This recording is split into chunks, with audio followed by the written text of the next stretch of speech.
Imagine you're sitting at your desk, staring at two identical manufacturing quotes for your brand new luxury home textile line. Oh, the classic sourcing dilemma. Right. I mean, we're talking high-end premium organic bedding, uh, beautiful sustainable curtains, luxury upholstery, the really good stuff. Yeah, the products where the details really matter. Exactly. And you are entering a market that is growing at like 12 to 15% annually, right?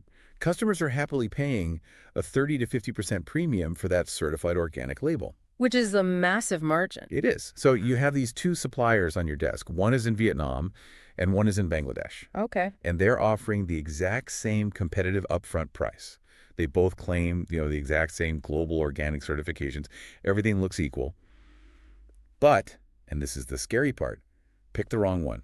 And in 6 months, your premium organic sheets might arrive entirely mismatched in color. Oh, yeah, that happens all the time. Your profit margins could be just silently devoured by sudden tariffs, and your brand reputation could be left hanging by a thread. So today, we are unpacking exactly why that happens. Because it really is the ultimate sourcing trap, The decision you make at that desk doesn't just dictate your inventory for the next quarter. It locks in your brand's operational reality for the next 3 to 5 years. Wow, 3 to 5 years. Yeah, sourcing a physical product is essentially placing this massive multi-year bet on the infrastructure, the politics, and the macroeconomics of an entire nation. Okay, let's unpack this. Our mission for this deep dive is to look way past the initial price tag you see on a factory quote. We're using data and market intelligence from this really comprehensive October 2025 sourcing guide. Right, the one focused specifically on organic home textiles. Exactly. It's titled Vietnam versus Bangladesh, Organic Cotton, Hemp and Ramie for Home Textiles. And we're going to use it to dissect the hidden layers of supply chain stability. We need to look at how tariffs silently rewrite your profit margins. Why a factory's physical connection to a power grid can actually ruin your product. That's a huge one. Yeah, the mechanics of compliance and just all these massive risks hiding in plain sight. Because that upfront price on the, quote, the FOB or free on board price, which essentially just means the cost of the goods once they're loaded onto a ship at the local port, well, that price is entirely misleading. It really is. It tells you almost nothing about what it actually costs to get that product into your warehouse and ultimately onto a customer's bed. Which brings us to the illusion of the FOB price. Relying strictly on that initial quote is like, well, it's like buying a house on a fault line just because the mortgage rate was 0.5% cheaper. Yeah, that's a great way to put it. You aren't actually saving money, right? No. You are just taking on unpriced, catastrophic risk. You have to look at the total landed cost. Exactly. Total landed cost is everything. And the data from late 2025 provides a perfect illustration of this. If you just look at the factory price, Vietnam's textiles are actually 5 to 8% higher than Bangladesh's. Right. So if your analysis stops there, Bangladesh looks like the clear winner. It's a no-brainer. But the moment you factor in international tariffs, the math violently flips. It really does, because tariffs act as these silent margin killers, and their mechanics are drastically different depending on the country. Break that down for us. So let's look at the U.S. market. Vietnam is integrated into the CPTPP. Now, you don't need to memorize that acronym. Thank goodness. But you absolutely must understand its superpower. It is a permanent structural trade agreement. It acts like a slowly tightening vice on U.S. tariffs. It guarantees that your import rates will drop year over year, landing somewhere between 3.5 and 8.5% by 2028. Wow. Yeah, you can actually build a 5-year financial model on that certainty. Wait, so if I am a buyer, Vietnam's treaty is a permanent structural guarantee. But Bangladesh relies on the GSP for zero tariffs. That's not a permanent treaty, is it? Isn't that basically a probationary status? Precisely. The Generalized System of Preferences, or GSP, offers a zero tariff rate, but it is highly conditional. Okay. It functions essentially as a trade privilege. It's tied directly to ongoing labor compliance and safety audits, and it can be unilaterally suspended by the importing country at any time. Just gone overnight. Yeah, and we saw exactly this mechanism triggered in 2013 after the Rana Plaza factory collapse. That disaster prompted immediate systemic reviews of Bangladesh's GSP status. So Vietnam offers you reciprocal tariff certainty baked into international law, Right. while Bangladesh offers a conditional zero rate that carries underlying persistent risk. And the mechanism's even more punishing if you are targeting the Australian market, which is, a massive demographic for organic textiles right now. Huge market. Because Vietnam is part of the RCEP regional agreement, their tariffs into Australia are reduced to essentially 0 to 3%. Right. But Bangladesh doesn't have a free trade agreement there. So they pay the full most favored nation rate of 5%. Let's translate that into reality. It's just the math. Yeah. A 5% tariff difference on a $50,000 container of fabric is $2,500. Ouch. That is $2,500 ripped straight out of your net profit margin before the product even touches a shipping vessel. And ocean freight introduces an entirely different set of complex calculations. You're typically moving this material in standard 20-foot containers, right? Which hold roughly 10,000 meters of fabric. Right. And here's where I'd normally just sort by the lowest price. Like to ship that container to the U.S. West Coast, Vietnam costs between $1,400 and $1,650. While Bangladesh is cheaper, sitting at $1,250 to $1,500, my initial instinct as a buyer is to pocket that $200 and go with Bangladesh. Sure. Why would I intentionally pay more for freight? Because you aren't just buying space on a ship, you are buying time. Okay. The transit from Vietnam to the U.S. West Coast is consistently 2 to 3 days faster than the route from Bangladesh. Oh, wow. That completely changes the math. Right. Because in the premium retail space, having 3 extra days of inventory availability absolutely covers a $150 freight difference. Easily. If I'm selling high-margin luxury sheets, I can sell through that extra freight cost in like a few hours of having the product live on the website, long before the other container even hit the destination port. Exactly. And interestingly, if your market is Australia, Vietnam's geographical proximity means shorter sailing distances. Which means? It makes it about $200 cheaper per container outright. So the upfront factory discount you get in Bangladesh is almost entirely evaporated by the mechanics of international trade and logistics. But let's be real. We can debate over a $200 shipping difference or a 5% tariff all day. But none of that matters if the factory literally cannot turn the lights on to sew the fabric. No, it doesn't. Which brings us to a massive, often overlooked risk, the physical energy grid. This is where we transition from financial modeling to physical reality, because textile production is incredibly energy intensive. I can imagine. Spinning the yarn, operating these massive industrial looms, and especially the dyeing and finishing processes, they require continuous, massive baseline power. Right. And if we look at the October 2025 landscape in Bangladesh, the situation is stark. Natural gas supplies in the country have dropped 30% since 2023. 30%? That's huge. It's not a minor dip. It has resulted in chronic systemic energy shortages. In manufacturing hubs like Dhaka, factories are routinely facing 4 to 8 hours of rolling blackouts every single day. Okay, I have to stop you there because my assumption is that any modern multi-million-dollar textile facility is going to have industrial backup generators. Yes, they do. Right. Like if they have diesel backups sitting in the courtyard, why is a blackout a deal breaker for me as a buyer sitting in New York or Sydney? It is a really critical distinction.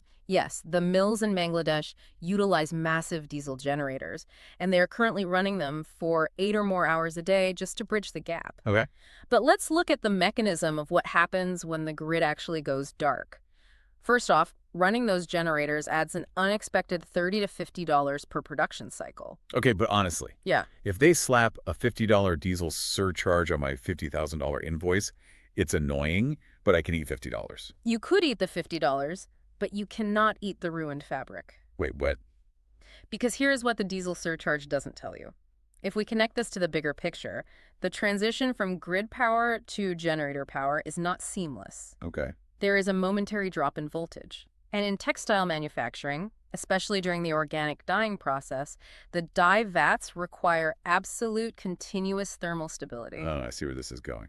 Yeah, if the power dips, the temperature in those massive vats drops.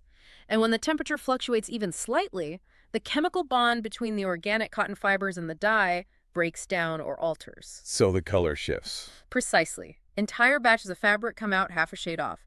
Suddenly, the organic luxury sheets you promised your customers don't match the pillowcases they bought 3 months ago. Oh, I'd say, Mira. You have introduced a catastrophic quality control risk into a premium product line where perfection is just the baseline expectation. That is terrifying for a brand manager. Yeah. I mean, you absolutely cannot charge a 50% premium for luxury linens that look like mismatched clearance items. You just can't. Now, compare that physical reality to the infrastructure in Vietnam. The 2025 data shows they operate on a highly diversified energy grid. They utilize coal, hydroelectric power, natural gas, and they've integrated 3.5 gigawatts of solar power just in 2024. It's impressive. Yeah, they are maintaining a 95% plus uptime on their industrial grid. The reliability there is structural. And when those rare outages do happen in Vietnam, the generator operating costs are significantly lower, around $15 to $25. Right. And crucially, those costs are generally absorbed by the factory's operational budget. They aren't passed down to you as some surprise surcharge. That gives the brand owner absolute price certainty. Okay, so a stable power grid protects the physical fabric from ruin. Oh. But here's where it gets really interesting. Okay. While the energy protects the fabric, the compliance ecosystem protects the brand itself. Absolutely. If you are building a modern home goods business around the word organic, your reputation is your single most valuable asset. The product is almost secondary to the promise you are making to the consumer. Without question. The modern consumer is highly educated on sustainability. Right. They look for specific validation. And the GOTS certification, the Global Organic Textile Standard, that is the definitive benchmark. Right. But having a certificate on a wall isn't enough. You have to look at the mechanics of how that standard is maintained in these two environments. And the contrast in the data is striking. Vietnam currently has over 80 GOTS certified mills, primarily clustered in sophisticated hubs like Thanh Ha and Binh Duong. Yeah. But the metric that really matters is their 95% plus certification renewal rate. Yeah. They aren't just getting certified, they are maintaining it. Which is the hard part. Exactly. They are actually utilizing modern digital traceability, scanning QR codes and using blockchain ledgers that verify the chain of custody from the organic farm through the spinning mill all the way to the finished fabric. They have built an infrastructure that proactively proves compliance rather than just reacting to auditors. Right. By contrast, Bangladesh has roughly 40 GOTS certified mills, but they are struggling with a 10 to 15% annual audit suspension rate. Now, why is the suspension rate so high? What is actually triggering these failures?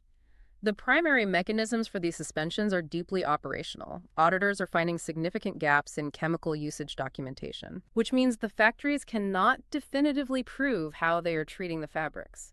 Additionally, they are logging excessive worker hours that violate the strict labor limits set by the certification body. Wow. Furthermore, the broader environmental compliance landscape presents some objective reputational risks. In Vietnam, minimum wages are enforced at around $5 to $7 a day, and environmental regulations, specifically the ISO 14001 standard for mandatory wastewater treatment, are strictly inspected. Meaning? Factories must prove they are cleaning the water before it leaves the facility. Right, and we have to look at the data objectively for Bangladesh. Average wages there are lower, around $3 to $4 a day. Right. But more concerning for a premium brand, there are documented ongoing water pollution issues in major textile clusters like Chittagong, Right. where local data indicates a significant number of factories bypass adequate wastewater treatment. But as a brand owner, you have to look at these details strictly from a risk management perspective. You really do. If a third-party auditor suspends your factory's organic certification right before your massive holiday launch because they couldn't produce their chemical logs, or if an environmental watchdog traces polluted water back to your supply chain, It's over? yeah, your inventory is frozen and your brand equity is zeroed out. Because you can outsource your manufacturing, but you can never outsource your reputation. That's a great point. And, a factory doesn't operate in a vacuum. It is entirely dependent on the stability of the nation it sits in. Which raises an important question. What happens to your 3-year contract when the country itself experiences macro-level turbulence? Let's pull back and look at the actual operational environment. In Bangladesh, the political landscape experienced severe turbulence, including major protests that resulted in a government resignation in July and August of 2024. Yeah. And as of late 2025, political tensions remain elevated. From a purely supply chain perspective, how does that macro volatility translate to the factory floor? Well, volatility translates directly into friction. Elevated political tension inevitably leads to unpredictable transportation bottlenecks, localized strikes, and sudden port delays. Right. You also have to factor in the currency mechanics. The local currency, the taka, has weakened by 5 to 8%. Let's break down why that matters. A currency swinging 8% means your local supplier is buying their raw materials in strong US dollars, but they're operating locally in a weakened taka. Exactly. That mismatch creates immediate cash flow crises for the factory. Right. A currency drop like that means your profit margin is wiped out by foreign exchange markets, not by your business decisions. Exactly. The financial instability cascades right down to your purchase order. Now, when we look at Vietnam through that same macro lens, the environment is highly stabilized. Okay. Governance is consistent. The Vietnamese dong fluctuates a highly manageable 1 to 3% annually against the dollar, and the overall risk of force majeure events disrupting your supply chain is remarkably low. And there is a very practical human element to managing this risk. I call it the fly-in factor. Oh, yeah. Because as a brand owner, you cannot run a premium manufacturing operation over email. No, you can't. You have to physically go there. You need to touch the fabric, inspect the dye lots, and sit across the table from the factory managers. Relationship management is the invisible engine of successful sourcing. So what does that look like in practice? Visiting Vietnam's Than Hoa textile cluster is incredibly streamlined. You fly into Da Nang International Airport, the infrastructure is modern and safe, and the factories operate with hyper-responsiveness. Very efficient. Yeah, the baseline expectation for sample turnarounds in that region is 48 to 72 hours. It is an ecosystem that is literally designed to accelerate business. Conversely, managing operations on the ground in Dhaka right now presents serious logistical hurdles. There are active security advisories for business travelers, and because of those grid blackouts we discussed earlier, the very act of approving a sample gets constantly delayed while you are sitting in the factory waiting for the power to stabilize. Which is an incredibly expensive waste of time when you have flown across the globe to finalize a crucial product launch. Okay, I want to challenge a fundamental assumption we have been operating under this entire time. Okay, what's that? We are spending all this time debating the factories, the energy grids, the geopolitical risk of manufacturing organic cotton. But what about the agriculture? Are we just assuming these two countries are sitting on massive, pristine fields of domestic organic cotton? That is the great irony of this entire supply chain puzzle. Neither Vietnam nor Bangladesh actually grows a significant amount of organic cotton domestically. Wait, really? Yeah, both of them are importing the vast majority of it, primarily from farms in India. So after all of this infrastructure debate, they are fundamentally buying the exact same raw material from the exact same place. Primarily, yes. But the mechanism of how they acquire it makes all the difference. Vietnam leverages its massive economy of scale and its network of free trade agreements to import that Indian organic cotton at a much lower cost. Okay, that makes sense. They also proactively mix their sourcing blending Indian cotton with specific staple lengths from the US and Africa, which allows them to maintain strict quality control over the final yarn. Smart. Furthermore, Vietnam isn't entirely reliant on cotton. They have developed domestic agriculture for organic hemp and Ramie in their central regions, which diversifies their raw material base. So they control more of the board. They have optionality. Exactly. The Bangladesh lacks those same structural trade advantages, and they don't have a domestic alternative like hemp or Ramie, so they are forced to pay a premium to import the organic cotton. And that gets passed on. Yeah, that higher baseline raw material cost simply cascades right down the line, ultimately inflating the price you pay. So what does this all mean? We've journeyed all the way from the agricultural reality in India through the mechanics of international trade agreements, past the vulnerabilities of physical power grids, and right back to that original price tag. I'll circle. If you are that brand owner sitting at your desk looking at those two quotes, the conclusion is unavoidable. It really is. That initial 5 to 8% higher FOB price from the factory in Vietnam is, in reality, a remarkable bargain. It is a phenomenal deal because when you pay that slight premium up front, you are essentially buying an operational shield. Yes. You are saving thousands of dollars a container in silent tariffs. You are avoiding hidden diesel surcharges and ruined fabric. And without a doubt, the most valuable thing you are purchasing is the mathematical avoidance of a catastrophic audit suspension. When your entire brand equity is tied to the word certified, peace of mind is the ultimate ROI. So, based on the reality of the 2025 landscape, what is the exact action plan for you, the listener, as you build this brand? Well, if you are building a sustainable brand designed for longevity, the roadmap is clear. First, target your request for proposals specifically to 3 mills in Vietnam, ideally concentrating on that advanced Thon Ha hub. Okay. Demand to see their active GOTS certificates before you even discuss pricing. Second, require a written energy contingency plan. Oh, that's crucial. Yeah, you want it explicitly stated in your contract that generator backup costs are absorbed by the factory and that grid fluctuations will not delay your production timeline. Finally, utilize Vietnam's macro stability by locking in a 3-year pricing agreement. Because of the tariffs. Exactly. This allows you to fully capture the benefits of those dropping CPTPP tariff rates year over year. Lock in those margins from day one and let the trade agreements do the work for you. You know, dissecting the true cost of these textiles leaves me with a really provocative thought. Let's hear it.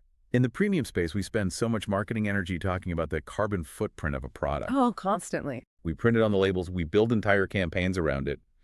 But if the actual viability of a sustainable product relies this heavily on the resilience of a local energy grid, the mechanics of international trade agreements, and the political stability of the producing nation, Right. how long is it going to be until consumer labels are forced to start reflecting a product's geopolitical stability footprint right alongside its carbon footprint? That is a fascinating perspective. I mean, we are rapidly approaching a reality where the hidden operational origin story of a product is just as vital as the physical product itself. It completely changes how you view a simple piece of fabric. So the next time you run your hand over a set of premium organic sheets, remember, you aren't just feeling cotton. You're feeling the culmination of an entire ecosystem of global trade, power grids, and rigorous compliance, all working flawlessly behind the scenes.